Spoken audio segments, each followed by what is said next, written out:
विशाल आर्वीकर यांचा भर रस्त्यावर खून। परभणी शहरातील घटना। नानलपेठ पोलीस ठाण्यात 4 जणांवर गुन्हा दाखल। शहरातील जिंतूर रोडवरील बाळासाहेब ठाकरे कमानीजवळ शुक्रवार दिनांक 9 मे रोजी रात्री 9:30च्या दरम्यान विशाल आर्वीकर हा एकास बोलत असताना 4 जणांनी त्याच्यावर धारदार शस्त्राने हल्ला करून त्याचा खून केल्याची घटना घडली आहे। या प्रकरणात नानलपेठ पोलीस ठाण्यात 4 जणांविरुद्ध गुन्हा दाखल करण्यात आला असून दोघांना चौकशीसाठी ताब्यात घेण्यात आले असल्याची माहिती पोलिसांकडून मिळाली आहे।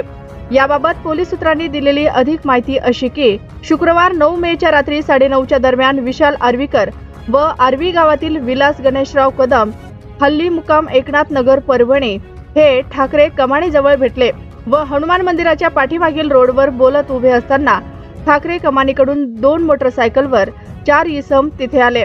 मोटरसायकल विशालच्या बाजूनी उभ्या केल्या। त्यांच्या तोंडाला रुमाल बांधलेले होते।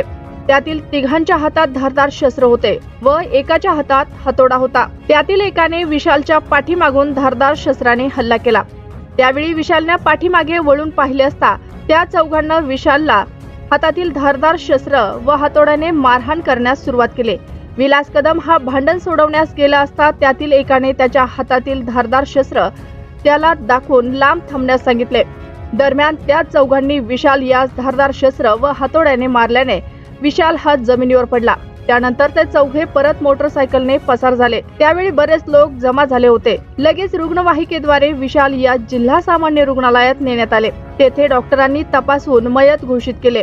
या प्रकरणी वर्षा श्रीधर गिराम यांच्या फिर्यादीवरून नानलपेठ पोलीस ठाण्यात गुन्हा दाखल करण्यात आला आहे।